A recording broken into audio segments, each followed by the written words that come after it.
உயிரோடை தமிழோடு இணைந்திருக்கிறீர்கள். ILC தமிழ் உயிரோடை தமிழில் அன்பர்களே, அரசியல் கள நிகழ்ச்சியில் தாயகத்திலிருந்து சுயாதீன உதவியாளர் இரா மைதரகன் இணைந்து இலங்கை தீவில் நடைபெற இருக்கின்ற பொதுத் தேர்தல் தொடர்பாக சமகால அரசியல் நிலைமைகளை உயிரோடை தமிழ் உறவுகளுக்கு எடுத்து வரும் நேரம் இந்த நேரம். இங்கே எங்களோடு இணைந்திருக்கின்றனர். வணக்கம் ராமேந்திரன். வணக்கம் அன்புறவுகளுக்கும் வணக்கம். அரசியல் கள நிகழ்ச்சியை நாங்கள் முதலில் பார்க்க இருக்கின்ற விடயம் என்னவென்றால், பொது தேர்தல் தொடர்பாக தமிழரசு கட்சி அவர்களுக்கிடையில் நிறைய குழப்பங்கள் இருந்து கொண்டு வந்திருக்கின்றது. அந்த காரணத்தினால் அவர்களால் ஒரு முடிவெடுக்க முடியாத நிலைமைகள் இருந்தது. கூட்டமும் கூடாமல் அப்பப்பொழுது யார் யார் தேர்தலில் போட்டியிட போகிறார்கள் என்ற பெயர்கள் எல்லாம் வெறுமனே வந்து கொண்டிருந்தது. ஒரு ஆதாரபூர்வமாக இல்லாமல் இருந்த இந்த நேரத்தில் தமிழரசு கட்சி கூட்டம் நடைபெற்றதாக கூறப்படுகின்றது. சனிக்கிழமை கூட்டத்தில் என்ன நடந்த என்ற விடயங்களை ஏதாவது அறியக்கூடியதாக இருந்தார் ராமேந்திரன்? உண்மையில் தமிழரசு கட்சியினுடைய கூட்டம் நேற்றைய தினம் வெள்ளிக்கிழமை அவர்களுடைய மத்திய செயற்குழு கூட்டம் நடைபெற்று என்று நம்புகின்றேன். அதிலே இந்த வேட்பாளர்களுடைய விடயம் தொடர்பாக பேசப்படக்கூடிய ஒரு நிலைமை இருந்தது. அதில் உங்களுக்கு தெரியும், ஏற்கனவே சுமந்திரன் தரப்பினர் இந்த பொது வேட்பாளர் விடயத்திலே ஆதரவாக செயல்பட்டவர்களை தோற்கடிக்க வேண்டும், அவர்களை இந்த சந்தர்ப்பத்தை பயன்படுத்தி கட்சியை விட்டு வெளியேற்ற வேண்டும், இந்த தேர்தலிலே அவர்களுக்கு ஆசனங்களை வழங்கக்கூடாது என்பதாக சுமந்திரன் சாணக்கியன் அணியினர் முறுக்கி கொண்டு அவர்கள் ஒரு கடும் நிலைப்பாட்டோடு அதை ஊடகங்களிலே அவர்கள் பகிரங்கமாக கூறிக்கொண்டிருந்தார்கள். இப்போ இவ்வாறான நிலைமையில் தான் நேற்றைய தினம் அந்த கூட்டம் நடைபெற்றது. அந்த கூட்டத்திலே இவர்கள் இது தொடர்பாக முடிவெடுக்க இருப்பதாக ஒரு செய்திகள் வந்தது. அந்த நேரத்தில் நேற்றைய கூட்டத்திலே ஒரு முடிவுகள், வேட்பாளர் தொடர்பான முடிவுகள் எடுக்கப்படாமல் அதிலே ஒரு 11 பேர்கள் அடங்கிய ஒரு குழு ஒன்றை, இந்த வேட்பாளர் தெரிவுக்காக 11 பேர் கொண்ட குழு ஒன்றை அவர்கள் நேற்றைய தினம் நியமித்திருந்தார்கள். அந்த 11 பேர் கொண்ட குழு தான் இன்றைய தினம் வவுனியாவிலே கூடி கலந்துரையாடி இருக்கின்றனர். அதிலே கட்சியினுடைய தலைவர் மாவை சேனாதராஜா, செயலாளர் சத்தியலிங்கம், அதே போன்று சுமந்திரன், ஸ்ரீதரன் உள்ளிட்ட 11 பேர் அடங்கிய குழுவினர் இன்றைய தினம் வேட்பாளர்கள் தொடர்பாக கலந்துரையாடி இருக்கின்றார்கள்.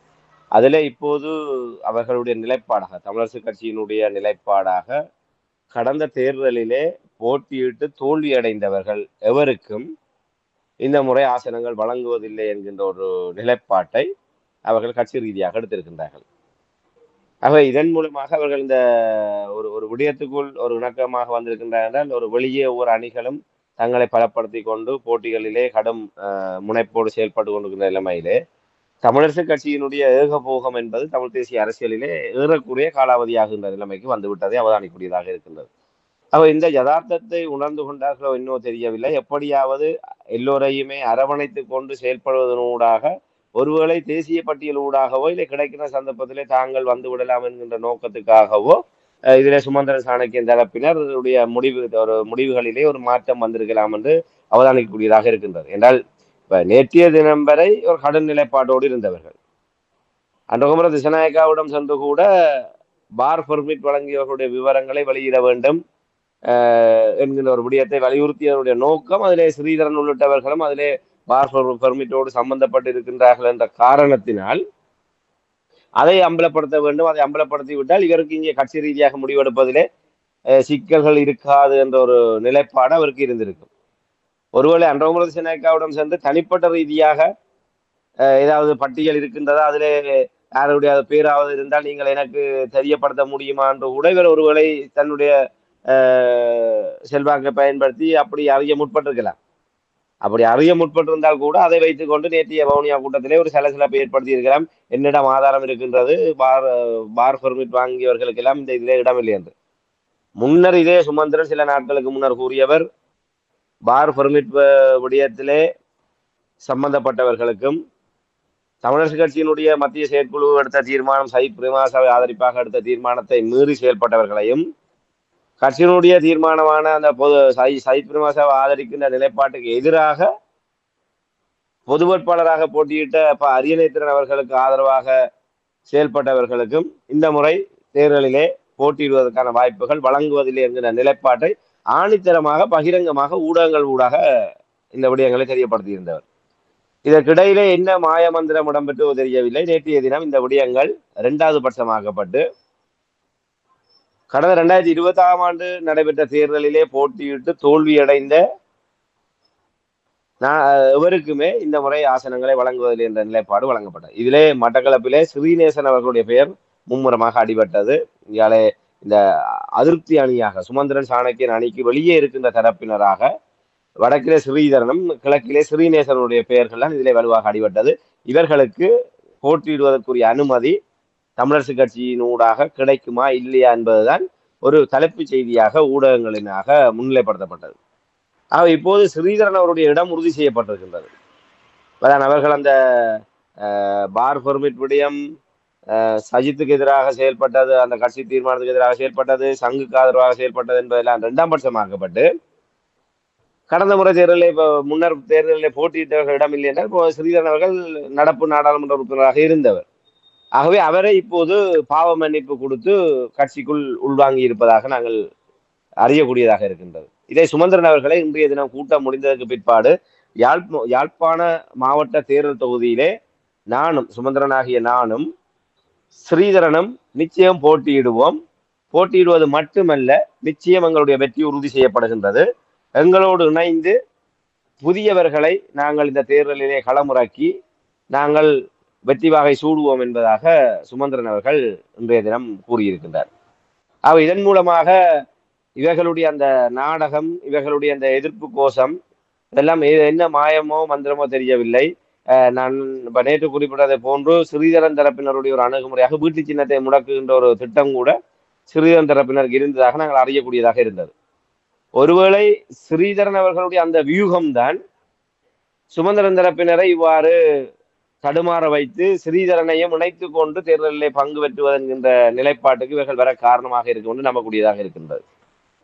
இதுல ஸ்ரீநேசன் அவர்களை இவர்கள் பொருட்டில் எடுக்காவிட்டாலும் வடக்கு பொறுத்தவரையில் யாழ்ப்பாண தேர்தல் தொகுதியை பொறுத்தவரையில் ஸ்ரீதரன் அவர்களுடைய வகிபாகம் என்பது ஒரு கட்சி அரசியல், ஒரு வாக்கு வங்கி என்ற அடிப்படையிலே தமிழரசு கட்சியிலே தவிர்க்க முடியாத ஒன்றாக பார்க்கப்படுகின்றது. அந்த நிலையை தன்னை சுற்றி ஏற்படுத்தி வைத்துக் கொண்டுதான் ஸ்ரீதரன் அவர்கள் பல விடயங்களை அந்த கட்சியின் பெயராலே அரங்கேற்றி வருகின்றார். கடந்த உள்ளூராட்சி மன்ற தேர்தலின் போது கூட ஸ்ரீதரன் அவர்கள் கிளிநொச்சிக்குள்ளே அவரை மீறி இவர்களினால் வேட்பாளர்களை தெரிவு செய்ய முடியாத ஒரு நிலைமை இருந்தது.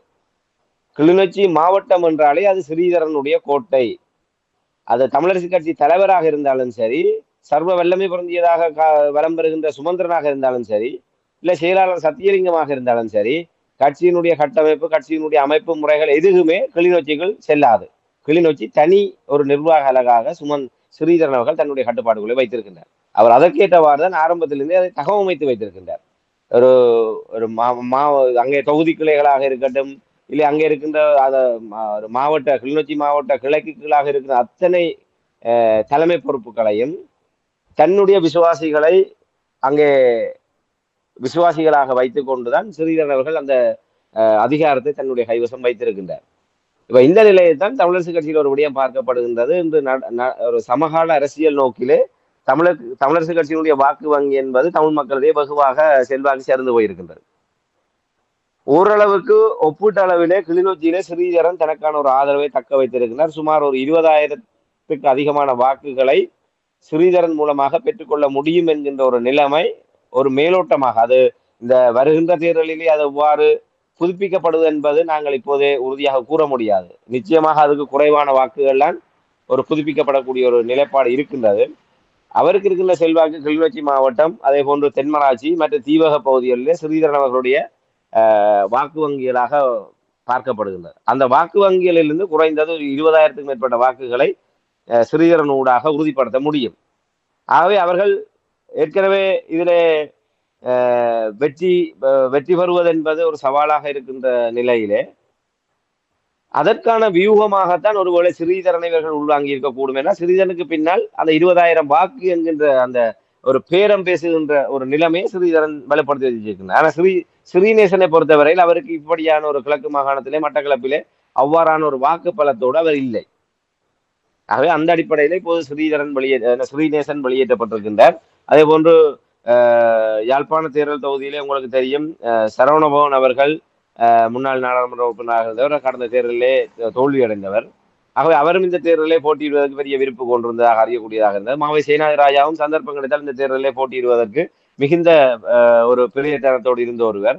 ஆகவே இப்போது அவர்கள் எல்லாருமே இந்த தீர்மானத்தின் ஊடாக அவர்களுக்கான வாய்ப்புகள் மறக்கப்பட்டிருப்பதை நாங்கள் அறியக்கூடியதாக இருக்கிறோம். ஆகவே இப்போது ஏற்கனவே நாங்கள் கூறியிருந்தோம், சுமந்திரன் அவர்களுடைய பட்டியலிலே 2 சுகிர்தன்கள், அதே போன்று சயந்தன், மேலும் மேலே 2 என இளைஞர்கள் 5 பேர் கொண்ட பட்டியலை அவர் அங்கே தயாரித்து வைத்திருந்த விடயங்களை நாங்கள் ஏற்கனவே தகவல்கள் வெளிவந்திருந்ததை தெரியப்படுத்தியிருந்தோம்.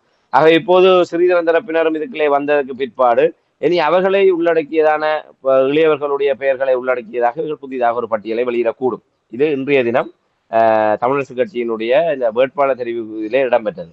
அதே நேரத்தில் இன்னொரு முடிவு எடுக்கப்பட்டிருக்கிறது. அதாவது வீட்டு சின்னத்திலே தமிழரசு கட்சி தனித்து போட்டி என்கிற நிலைப்பாட்டை அவர்கள் எடுத்திருக்கின்றார்கள். அதற்குள்ளாகத்தான் இந்த கடந்த முறை தேர்தலிலே போட்டியிட்டு தோல்வியடைந்தவர்களுக்கு வாய்ப்பில்லை என்ற ஒரு நிலைப்பாடு வந்திருக்கின்றது.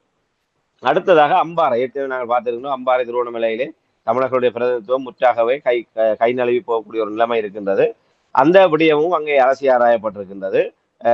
அம்பாறை மாவட்டத்திலும் திருவண்ணாமலை மாவட்டத்திலும் ஏனைய கட்சிகள் இணங்கி வருகின்ற பட்சத்தில் வீட்டு சின்னத்துக்கு கீழாக நாங்கள் அவர்களுடைய வேட்பாளர்களையும் இணைத்து கொண்டு போட்டியிடுவதற்கு தயாராக இருக்கின்றோம் என்ற நிலைப்பாட்டை இந்த தமிழரசு கட்சி எடுத்திருக்கின்றது.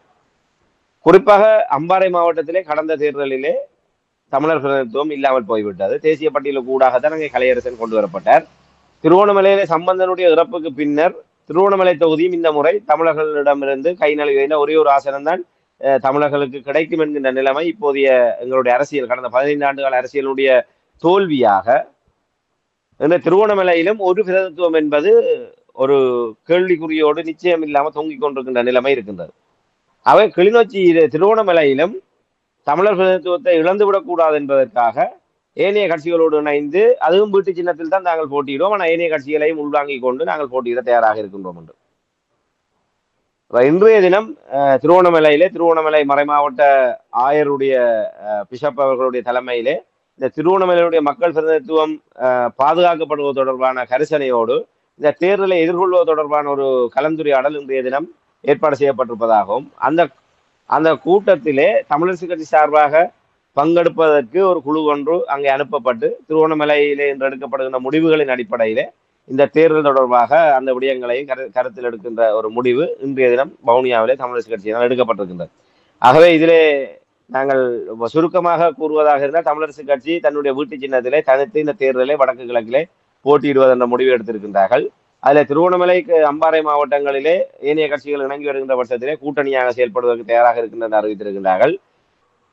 முன்னர் தேர்தலை போட்டியிட்டு தோல்வியடைந்தவர்களுக்கு இந்த தேர்தலிலே வாய்ப்பு வழங்கப்படுவதில்லை என்கின்ற ஒரு விடயத்தை முன்னிறுத்தியதாக பொது வேட்பாளர் விவகாரம் அந்த ஒழுங்கு நடவடிக்கைகள் என்ற விடயம் எல்லாம் 2ஆம் பட்சமாக்கப்பட்டு இப்போது ஒரு இணக்கப்பாட்டுக்கு வந்திருக்கின்றன. ஆகவே தமிழரசு கட்சியிலே இப்போது மீண்டும் ஒருவேளை ஆச்சரியப்பட்டாலும் ஆச்சரியப்படுவதற்கு இல்லை. ஸ்ரீதரன் அவர்கள் மதியுரைஞர் அண்டன் பாலசிங்கத்துக்கு நிகரான மூளையை கொண்டவர், ஆற்றல் கொண்டவர்.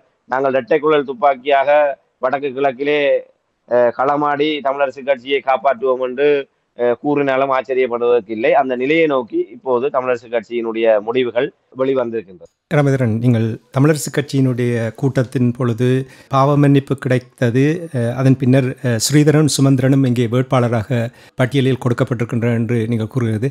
இந்த மாற்றத்துக்கு என்ன காரணம்? ஏனென்றால் அவர்களுக்கு இடையில் 2 பேரும் சரியான ஒரு முருகல் நிலை இருந்தது. இந்த இணக்கப்பாட்டுக்கு என்ன காரணம்? உண்மையில் மக்கள் கொடுத்த அதிர்ச்சி வைத்தியம் தான் இதற்கு காரணம் என்று நான் நம்புகின்றேன். என்றால் சுமந்திரன் அவர்கள் ஆரம்பத்திலிருந்தே கூறியிருந்தார், இந்த ஜனாதிபதி தேர்தலே தமிழ் மக்கள் விஷ பரீட்சையிலே ஈடுபடுகின்றார்கள், இது ஒரு விசர்த்தனமான வேலை என்ற வார்த்தையை அவர் பயன்படுத்தி இருந்தார்.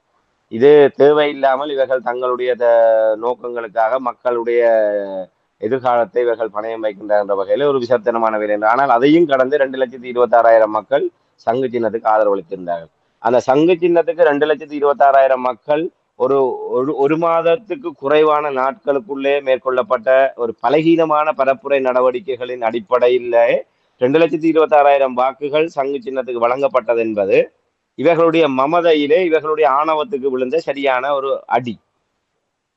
அவர்கள் உங்களுக்கு தெரியும், தற்போது வரை அவர்களுடைய மனப்பான்மையிலே வீட்டு சின்னத்திலே ஒரு தும்பு தடியை கொண்டு நிறுத்தினாலும் அதுக்கு தமிழ் மக்கள் வாக்களிப்பார்கள் என்கின்ற எகத்தாள நிலைப்பாட்டில் சம்பந்தன் சுமந்திரன் போன்றவர்கள் இருந்தவர்கள். குறிப்பாக சம்பந்தன் அவ்வாறான வார்த்தைகளை கூட உதிர்த்தவர்.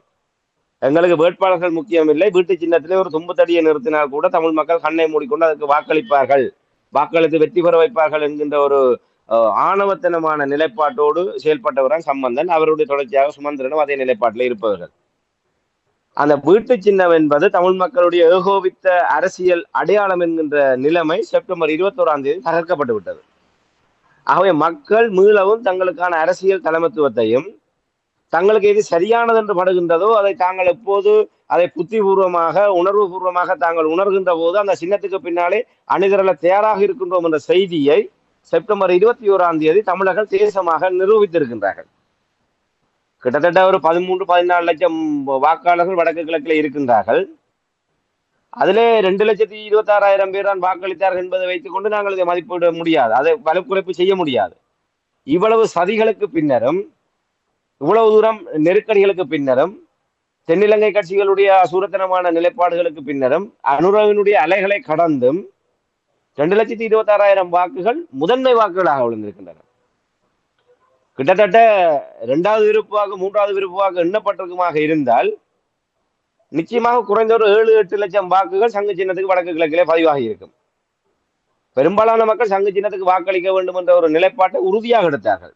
ஆனால் ஏன் நாங்கள் முதன்மையான வாக்கை சங்கு சின்னத்துக்கு வழங்க வேண்டும் என்பதிலே தமிழ் மக்களிடையே 2வது தெளிவு என்பது இருந்தது. இப்ப இந்த விடயமும் சுமந்திரன் தரப்பினர் நிச்சயமாக நாடு பிடித்து பார்த்திருப்பார்கள். வெளியே தாங்கள் எடுத்த நிலைப்பாட்டிலே ஒரு உறுதியாக இருப்பது போன்று காட்டிக்கொண்டாலும் அந்த வடிவேலுடைய பாணியிலே பில்டிங் ஸ்ட்ராங் பேஸ்மெண்ட் வீக் என்ற அடிப்படையிலே அவர்கள் தாங்கள் எடுத்த முடிவிலே தாங்கள் உறுதியாக இருப்பதாக கூறிக்கொண்டாலும் காட்டிக்கொண்டாலும் மக்களுடைய அந்த நாடி துடிப்புகளையும் அவர்கள் நிச்சயமாக அறிந்திருப்பார்கள். அதனுடைய பிரதிபலிப்பாகத்தான் நான் அதுக்காகத்தான் நான் முன்னர் குறிப்பிட்டேன். அவர்களுடைய வியூகம் என்பது எப்படியாவது வெற்றி பெற வேண்டும். தாங்கள் தொடர்ச்சியாக தமிழ் மக்களுடைய தலையிலே மிளகாய் அரைக்க வேண்டும், தமிழ் மக்களுடைய பெயரிலே அவர்கள் தமிழ் மக்களை விட்டு பிழைக்கின்ற துரோகத்தனமான விரோதத்தனமான நடவடிக்கைகளை மேற்கொள்ள வேண்டுமாக இருந்தால் நிச்சயமாக இங்கே பிரதித்துவம் வேண்டும். இந்த இந்திய தூதுவர் சந்தோஷியா அவர்கள் கொழும்பிலே கூப்பிட்டு இவர்களை சந்தித்த போது சுமந்திரன் அங்கே தவிர்க்கப்பட்டிருக்கின்றார். சுமந்திரன் எப்போதுமே இந்தியாவுக்கு எதிரான நிலைப்பாடுகளை அமெரிக்காவுடைய நிகழ்ச்சி நிரலின் அடிப்படையில் தமிழ் தேசிய அரசியலை கொண்டு நகர்த்தக்கூடிய ஒருவராக பார்க்கப்படுகின்றார். ஆகவே இந்தியா தூதுவருடைய சந்திப்பிலே தமிழரசு கட்சி சார்பாக சுமந்திரன் அங்கே தவிர்க்கப்பட்டிருக்கின்றார். அங்கே ஸ்ரீதரன், சத்தியலிங்கம், மாவை சேனாராயா போன்றவர்கள் அங்கே அழைக்கப்பட்டு இந்த ஒற்றுமை தொடர்பான விடயம் வலியுறுத்தப்பட்டது. அதற்கு பின்னர் பார்த்தீங்கன்னா அமெரிக்க தூதுவர் ஜூலி ஷுங் அவர்கள் சுமந்திரன் அவர்களோடு தனியே பேசி இருக்கின்றார். அந்த சந்திப்பில் நிச்சயமாக சில விடயங்கள் பேசப்பட்டிருக்கு. நாங்கள் உங்களுக்கு உறவுகளுக்கு நாங்கள் ஒரு சில ஆண்டுகள் பின்னோக்கி இந்த விடயங்களை கொண்டு சென்றால் பொருத்தமாக இருக்கும் நினைக்கின்றேன். முன்னைய அமெரிக்க தூதுவர் அம்மணியர் பதவி விலகி இங்கிருந்து மாற்றிலாகி செல்வதற்கு முன்னர் அப்போது இந்த அரசாங்கம் புதிய ஒரு தேர்தலுக்கு முகம் கொடுத்திருந்த நேரத்திலே ஜிஎல் பீரிஸையும் சுமந்திரனையும் தனியே என்னுடைய இல்லத்துக்கு அழைத்து அவர் இலங்கையினுடைய எதிர்கால நடவடிக்கைகள் தொடர்பாக பேசி இருக்கின்றார் என்று சொன்னால் அமெரிக்காவுடைய முகவர்களாக யார் இருக்கின்றார்கள் என்பதை நாங்கள் புரிந்து கொள்ள முடியும். நாங்கள் பல சந்தர்ப்பங்களில் இந்த விடயங்களை நாங்கள் தொட்டு சென்றிருக்கின்றோம். ஏன் அங்கே பேசப்பட்டது, அதற்கு பின்னர் தான் இவர் வடக்கு கிழக்கு இந்த முல்லைத்தீவிலிருந்து பருத்துறை வரை கருப்பு கொடி பூச்சாண்டி கடலிலே கருப்பு கொடி பவனி வந்தார். கண்டாவளையிலே டாக்டரை எடுத்து நிலத்தை உழுதார். விவசாயிகளுக்காக வீதியில் இறங்கி போராடுவது என்ற ஒரு பாசாங்கத்தன நடவடிக்கையை மேற்கொண்டார். அப்போது மிக தெளிவாக கூறினார், தமிழ் மக்கள் நிலையிலே ஒரு செயல்பாட்டு தலைமையாக தன்னை நிலைநிறுத்த வேண்டிய தேவை சுமந்திரனுக்கு இருந்தது. அது அமெரிக்காவுடைய பின்னணியிலே சுமந்திரனை தொடர்ச்சியாகவே அரசியல் பரப்பிலே ஒரு வலிமை மிக்க ஒரு தலைமை சக்தியாக வைத்திருக்க வேண்டும் என்ற தேவை அமெரிக்காவுக்கு இருக்கின்றது. அதன் நிமித்தமாக ஏனையவர்கள் விட்ட அந்த வெற்றிடத்திலே இவர் தன்னை ஒரு செயல்பாட்டு தலைவராக காட்டுவதற்காகத்தான் இந்த நாடகங்கள் அனைத்துமே மேற்கொண்டது. இது அனைத்துமே அந்த ஒரு திரைப்பட காட்சியிலே வடிவேல் தன்னுடைய கோலங்களை மாற்றி மாறு வேடத்திலே வருவார். ஆனால் தன்னுடைய கொண்டையை மறைப்பதற்கு மறந்து விடுவதன் ஊடாக கடைசியாக அவர் அம்பலப்பட்டு போவதை போன்று சுமந்திரனுடைய அத்தனை நடவடிக்கைகளும் மக்களாலே மிக எளிதாக, அதுவும் இப்ப இந்த சமூக வலைத்தள பயன்பாடு வந்ததுக்கு பிற்பாடு சுமந்திரன் எடுக்கிற அத்தனை முயற்சிகளுமே உடனடியாகவே மக்கள் மன்றத்தில் அம்பலமாகிக் கொண்டிருந்தது. அதன் காரணமாகத்தான் ஒரு வலுவான தலைமையாக அவரால் இங்கே உருவெடுக்க முடியாமல் போனதற்கான காரணம். இப்போது கூட அன்றகுமார திசாநாயக்கவுடைய அரசாங்கம் இலங்கையில உருவாகி இருக்கின்றது. அந்த அரசாங்கம் பல்லாதிக்க தரப்பினருடைய நிகழ்ச்சி நிரலுக்கு ஏற்றவாறு செயல்படுமா இல்லையா என்கின்ற பாரிய ஒரு கேள்விக்குறி எல்லோரிடமும் ஏற்பட்டிருக்கின்றது. ஆகவே இந்தியா, அமெரிக்கா போன்ற சக்திகள் தங்களுக்கு ஏற்றவாறு இலங்கை அரசியலை எவ்வாறு கையாளுவது என்பது தொடர்பாக மாற்று திட்டங்களோடு அவர்கள் இந்த நவம்பர் 14ஆம் தேதி எதிர்நோக்கி இருக்கின்றார்கள். ஆகவே தமிழ் தரப்பை தனித்து கையாளுவதற்கு இந்தியாவும் அமெரிக்காவும் உட்படுகின்றது. ஆகவே அமெரிக்காவுடைய ஒரே ஒரு செல்ல புள்ளியாக இருப்பவர் சுமந்திரன். அந்த அடிப்படையில் தான் அமெரிக்க தூதுவர் சுமந்திரனோடு சந்தித்து சில விடயங்கள் பேசப்பட்டது. நான் நம்புகின்றேன் அமெரிக்க தூதுவருக்கும் சுமந்திரனுக்கும் இடையிலான அந்த சந்திப்பிலே எட்டப்பட்ட உடன்படிக்கையின் அடிப்படையில் தான் ஸ்ரீதரன் உள்ளிட்டவர்களை இணைத்துக் கொண்டு நீங்கள் எப்படியாவது வெற்றி பெற பாருங்கள் என்ற செய்தி அங்கே அவருக்கு வழங்கப்பட்டிருக்கும். ஏனால் உங்களுடைய வெற்றி மிக முக்கியம் என்பது அமெரிக்காவினால் சொல்லப்பட்டிருக்கும். சுமந்திரனுடைய வந்து ஒரு வருடங்களுக்கு ஐக்கிய நாடுகள் மனித உரிமை பேரவையில இலங்கைக்கான காலவாசத்தை நீடிப்பது தொடர்பாக அமெரிக்க தூதுவர் சுமந்திரனுக்கு தான் தெரியப்படுத்தியிருக்கு. அது உத்தியோகபூர்வமாக அது ஊடகங்களில் அவர்கள் தெரிவிக்கவில்லை. ஆனால் சுமந்திரனுடைய சந்திப்பிலே இந்த விடயம் பேசப்படுகின்றது என்று சொன்னால் இந்த சுமந்திரன் தான் அமெரிக்கா உள்ளிட்ட தரப்போடு சேர்ந்து கொண்டு கடந்த நல்லாட்சி காலத்திலே 3 தடவை இந்த இனப்படுகொலை அரசாங்கத்தை புனியெடுத்தவர். ஆகவே அந்த சிங்கள அரசாங்கத்தை புனியெடுக்கின்ற வேளையிலே யார் முன்னணியில் நிற்கின்றார்கள், சர்வதேசத்தினுடைய முகவர்களாக யார் செயல்படுகின்றார்கள் என்பதை மீண்டும் ஒரு தடவை நாங்கள் உணரக்கூடியதாக இருக்கின்றது. அமெரிக்க தூதுவர் சுமந்திரனை சந்தித்து மீண்டும் ஒரு தடவை இந்த விடயம் நாங்கள் இலங்கைக்கு காலவாசம் நீடிக்கின்றோம், இந்த தீர்மானத்தை தொடர்வதற்கு முடிவெடுக்கப்பட்டிருக்கின்ற என்ற செய்தி பகிரப்படுகின்றது என்று சொன்னால் இதுதான் உண்மையான நிலவரம். ஆகவே அவர்களினால் இந்த விடயம் வந்து சொல்லப்பட்டிருக்கும். இந்த விடயங்கள் அமெரிக்காவினுடைய மறைமுக நிகழ்ச்சி நிரலை இலங்கையிலே முன்னெடுத்து செல்லக்கூடிய வகையிலாக இருக்கின்ற நீங்கள் உங்களுக்கு இருக்கின்ற மோதல்களினால் உங்களுடைய நாடாளுமன்ற பிரதிநிதித்துவத்தை இழக்கக்கூடிய தன்மை இருக்கின்றது. ஆகவே நீங்கள் என்னால் இந்தியா ஒரு புலனாய்வை வச்சுக்கொண்டு இலங்கை அரசியலை மதிப்பாய்வு செய்வதை போன்று அமெரிக்காவும் மதிப்பாய்வு செய்யும். ஆகவே சங்கு சின்னம் தொடர்பாக அவர்களுக்கும் இருக்கும், தமிழ் மக்களுடைய மனமாற்றங்கள் தொடர்பாகவும் அவர்கள் நன்றாக நாடு பிடித்து அறிந்திருப்பார்கள். ஆகவே சுமந்திரனுக்கு அங்கே கூப்பிட்டு அவர்கள் ஒரு விடயத்தை தெரியப்படுத்தி இருப்பார்கள். அதனுடைய பிரதிபலிப்பாகத்தான் சண்டைக்காரன் காலில் விழுந்து இப்போது ஸ்ரீதரனை தன்னுடைய உச்ச சகாவாக கூறி அவருக்கு வாய்ப்பை வழங்கி இருக்கின்றார். ஆகவே இதிலே ஸ்ரீதரன் நாங்கள் இதற்காக ஸ்ரீதரனுக்காக பரிதாபப்படுவதோ இல்லை என்னென்று நாங்கள் தெரியவில்லை. ஆனால் ஸ்ரீதரன் அவர்கள் மிக தெளிவாக அவர் தெளிவாக இருப்பார். ஏன்னால் 2020ஆம் ஆண்டு தேர்தலிலே சுமந்திரனை மதியுரைஞருடைய மூளைக்கு நிகரானவர் என்று கூறி இரட்டைக்குழல் துப்பாக்கியாக செயல்படுவோம் என்று கூறிய ஸ்ரீதரன் அவர்களே கிளிநொச்சி மாவட்டத்திலிருந்து ஒரு வாக்கு கூட சுமந்திரனுக்கு விருப்பு வாக்காக செல்ல விடாமல் உள்ளடி வேலை செய்தவர் தான். அவ்வளவு தூரம் மிக உஷாராக வேலை செய்யக்கூடிய ஒருவர் ஸ்ரீதரன். ஆகவே இப்போதும் நாங்கள் இன்றைக்கு அக்டோபர் மாதம் 5ஆம் தேதி இன்றைய கள சூழலின் அடிப்படையிலே தமிழரசு கட்சி நேரடியாக ஒரு ஆசனத்தை பெறுவது என்பது மிக சவாலான விடயமாக இருக்கின்றது. ஜனநாயக தமிழ் தேசிய கூட்டமைப்போ தமிழ் கட்சிகள் எவையுமே இந்த யாழ்ப்பாண தேர்தல் தொகுதியிலே முதலாவது வாக்குகளை பெறுவது என்பது மிக சவாலான விடயமாக மாறி இருக்கின்றது.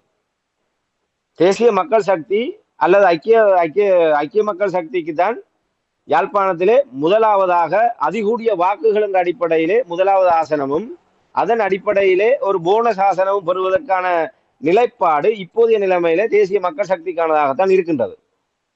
அதற்கு பின்னர் எப்படி கடந்த தேர்தலிலே வவுனியா வன்னி தேர்தல் தொகுதியிலே 3000 வாக்குகளை பெற்று இபிடிபி சார்பாக தெளிவன் என்பவர் நாடாளுமன்ற உறுப்பினராக தெரிவு செய்யப்பட்டாரோ அதே போன்று இந்த தேர்தலிலே இந்த கட்சிகள் அதற்கு பின்னராக அந்த 2 ஆசனங்கள் தெரிவு செய்யப்பட்டதற்கு பின்னராக ஏனே 4 ஆசனங்களுக்கு என்ற ஒரு நிலைப்பாடு 2வது கட்ட நிலை வருகின்ற போது அதிலே மிச்ச சொச்சமாக யாருக்கு கூட இருக்கின்றதோ அதிலே யார் செல்ல போகின்றார் என்பதில் தான் போட்டி இருக்கின்றது.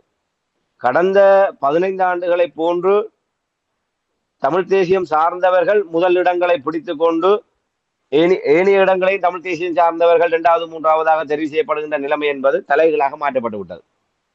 ஆக இப்படியான நிலையிலே தமிழரசு கட்சி ஒரு ஆசனத்தை பெறுவது என்பதே நிச்சயமாக ஒரு சிக்கலுக்குரிய விடயமாக மாறப்போகின்றது. ஆகவே ஸ்ரீதரன் அவர்கள் இதை உள்வாங்கியது யாழ்ப்பாண தேர்தல் தொகுதியில குறைந்தது 20,000 வாக்குகளையாவது தமிழரசு கட்சி உறுதி செய்ய வேண்டும். ஆக இந்த 20,000 வாக்குகளை பெற்று யார் அந்த ஒரு முதலாவதாக போற சுமந்திரன் போறாரா ஸ்ரீதரன் போறா என்பது ஸ்ரீதரனுடைய விடயத்துக்கே விட்டு விடுவோம். ஏன்னா உங்களுக்கு தெரியும் கடந்த மத்திய கல்லூரியிலே நடைபெற்ற விடயங்கள் கடந்த 2020ஆம் ஆண்டு வாக்கெண்ணுகின்ற போது மத்திய கல்லூரியில் நடைபெற்ற விடயம் உலகறிந்த விடயம்.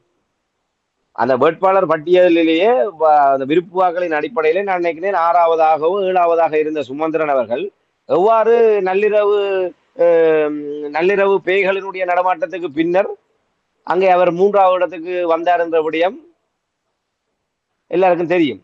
அதே போன்று இப்போது இவர்களுக்குள்ளாக இருக்கின்ற அந்த சந்தர்ப்பத்தை பயன்படுத்தி கொண்டு அவர் வருவதற்காக இவர் அமெரிக்காவினுடைய தேவைக்காக இந்த தமிழ் தேசிய அரசியலிலே தான் தொடர வேண்டும் என்ற ஒரு நிலைப்பாட்டினுடைய நிமித்தமாகத்தான் இவர் நேற்றைய தினம் வரை கீரியும் பாம்பும் போன்று ஸ்ரீதரன் அவர்களோடு ஊடகங்கள் வாயிலாக போர் புரிந்து கொண்டிருந்த சுமந்திரன் இப்போது ஸ்ரீதரனை பக்கத்திலே வைத்துக் கொண்டு யாழ் மாவட்ட தேர்தல் தொகுதியிலே நானும் ஸ்ரீதரனும் நிச்சயம் போட்டியிடுவோம், எங்களுடைய வெற்றி நிச்சயம் உறுதி செய்யப்படும் என்று கூறுகின்றார் என்று சொன்னால் இதற்கு பின்னால் இருக்கின்ற காரணம் இதுவாகத்தான் இருக்கும் என்று நான் நிச்சயமாக நம்புகின்றேன். அந்த எவ்வளவு ஊழல்கள் வெளிப்படுத்தினாலும் சலுகை அரசியல் தான் இவர்கள் இன்னும் நிற்கிறார்கள் என்பதை மக்கள் புரிந்து கொள்ள வேண்டும். குறிப்பாக நான் நினைக்கிறேன், நீங்கள் கூறிய விடயங்களோடு நானும் உங்களோடு ஒத்துப்போகிறேன். சுமந்திரன் ஸ்ரீதரனுக்கு இடையில் வந்திருக்கின்ற இணக்கப்பாட்டுக்கு முக்கிய காரணம் இன்னொரு காரணம் இருக்கின்றது. சுமந்திரன் பக்கத்திலிருந்து பார்க்கும் பொழுது தமிழ் தேசிய கூட்டமைப்பு எதிர்க்கட்சியாக இருந்த பொழுது மைத்ரிபால சிறிசேனா ரணில் விக்ரமசிங்க பிரதமராக இருந்த பொழுது அவர்கள் நடத்திய ஊழல் அது கூட வெளியில் வந்துவிடும். அதற்கிடையில் நாங்கள் ஒரு இணக்கத்துக்கு வருவோம் என்று இவர்கள் இப்படியான ஒரு முடிவுக்கு வந்திருப்பார்கள் என்று நான் சிந்திக்கின்றேன். பொறுத்திருந்து பார்க்கலாம்.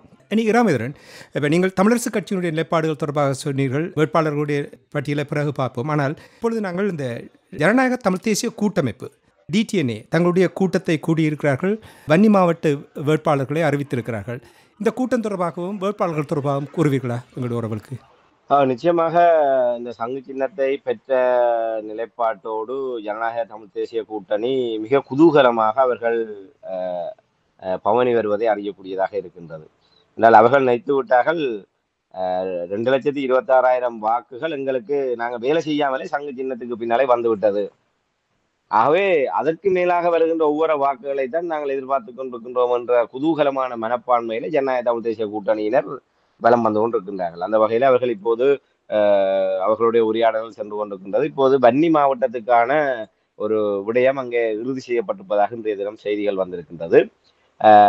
வன்னி மாவட்டத்துக்கு தொடர்பான அந்த வேட்பாளர்கள் விடயங்கள் தொடர்பான ஒரு கலந்துரையாடலினுடைய அடிப்படையிலே செல்வம் அடக்கலநாதன், சிவசக்தி ஆனந்தன், அதே போன்று புலற்கட்சி சார்பாக வடமாகாண சபையிலே முன்னாள் விவசாய அமைச்சராக செயல்பட்ட இடைப்பட்ட முதல் கால பகுதியிலே விவசாய அமைச்சராக செயல்பட்ட நான் நினைக்கிறேன் ஸ்ரீநேசன் பவான் என்று சொல்லப்படுகின்ற ஸ்ரீநேசன் அவர்கள், அதே போன்று புதுக்குடியிருப்பு கரத்துறைப்பட்ட பிரதேச சபையினுடைய தவிசாளராக இருந்த விஜிந்தன், மற்ற ஜனநாயக போராளி கட்சியினுடைய தலைவர் துளசி, செயலாளர் ஜனநாயக கட்சியினுடைய செயலாளராக இருக்கின்ற துளசி, அதே போன்று மேலும் ஒரு பெண் முன்னாள் போராளி ஒருவர் இந்த தேர்தலிலே போட்டியிடுவதற்கு முடிவு செய்யப்பட்டிருப்பதாகவும், இன்னொரு தொழிலதிபர் ஒருவரும், அதாவது ஒரு வர்த்தக பிரமுகராக அடையாளம் காணப்படுகின்ற ஒருவரும் இந்த ஜனநாயக தமிழ் தேசிய கூட்டணி சார்பிலே வன்னி தேர்தல் தொகுதியிலே போட்டியிட இருப்பதாக தகவல்கள் வந்திருக்கின்றது. ஆகவே இப்போது யாழ்ப்பாண தேர்தல் தொகுதியிலே இவர்களுக்கான நிலவரங்கள் இந்த மாதிரி தெரியவில்லை. ஓரளவு வன்னி தேர்தல் தொகுதி என்பது அங்கே ஏனைய கட்சிகளுடைய உள்வருகைக்காக காத்திருக்காத அவர்கள் இப்போது இந்த முடிவு எடுத்திருக்கிறார். அவை 5 கட்சிகள் இணைந்து ஜனநாயக தமிழ் தேசிய கூட்டணியாக அவர்கள் போட்டியிடுவதற்குரிய நடவடிக்கைகளை ஆரம்பித்திருக்கின்றார்கள்.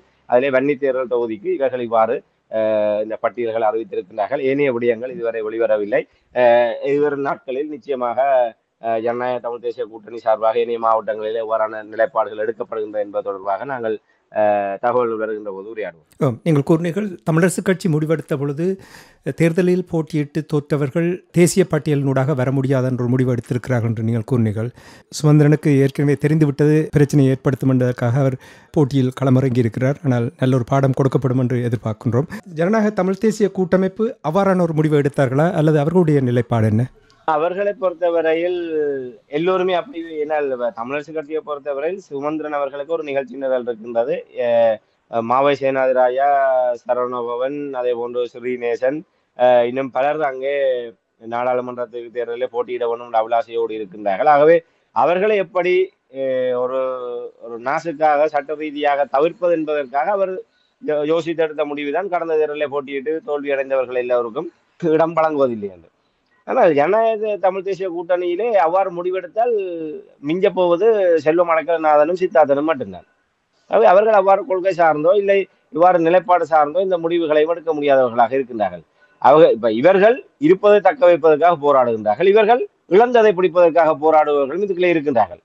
கடந்த காலத்திலே வீட்டை விட்டு வெளியே வந்து மக்களால் நிராகரிக்கப்பட்டு இழந்து போய் இந்த பிரதிநிதித்துவத்தை இழந்து போய் எப்படியாவது அதை அடைய வேண்டும் என்ற ஒரு பரிதவிப்போடு இருப்பவர்கள் தான் பெரும்பாலும் இந்த டிடிஎன்ஏக்குள்ளே இருக்கின்றார்கள். அவர்களுக்கு தமிழ் மக்களுடைய நிலைப்பாடு சார்ந்தோ தமிழ் தேசிய அரசியல் இவ்வாறான ஒரு நிலைமையிலே சென்று கொண்டிருக்கின்றது என்பது தொடர்பாகவோ தமிழ் மக்களுடைய எதிர்காலம் தொடர்பாகவோ கிஞ்சித்தும் கவலை இல்லை. ஆனால் அதை தங்களுடைய ஒரு கருவியாக கவசமாக பேசுகின்றார்கள். உதட்டிலே பேசுவதற்கு உள்ளார்ந்த நிலைப்பாட்டுக்கும் சம்பந்தமே இல்லை. ஏன்னா தங்களுடைய அரசியல் அயோக்கியத்தனத்தை மூடி மறைத்து தங்களுடைய அரசியல் நிலைப்பாட்டை தொடர்வதற்காக சொல்கின்ற விடயம்தான் தமிழ் இந்த முறை அனுர அலையிலே அடிபட்டு போகின்றது. ஆகவே அனுரவிடமிருந்து நாங்கள் எங்களுடைய தமிழ் தேசியத்தை பாதுகாக்க வேண்டுமாக இருந்தால் நாங்கள் ஓரணியில நிற்க வேண்டும், நாங்கள் போட்டியிட வேண்டும் என்ற இதை எத்தனை காலத்துக்கு இவ்வளவு காலம் ராஜபக்சேகளை கூறினார்கள், இப்போது அனுரவை கூறுகின்றார்கள். ஆகவே இவர்களுடைய ஒரு கருவியாக மட்டும்தான். ஆனால் இவர்கள் அதுக்கு விசுவாசமா இருக்கின்றார்களா? துளியளவும் இல்லை. சரி, எல்லோருமாக சேர்ந்து சங்கு சின்னத்திலே தமிழ் பொது வேட்பாளர் நிறுத்திய போது இந்த கட்சிகள் எல்லாம் சங்குக்காக உண்மையாக உழைத்தார்களா? கிடையவே கிடையாது.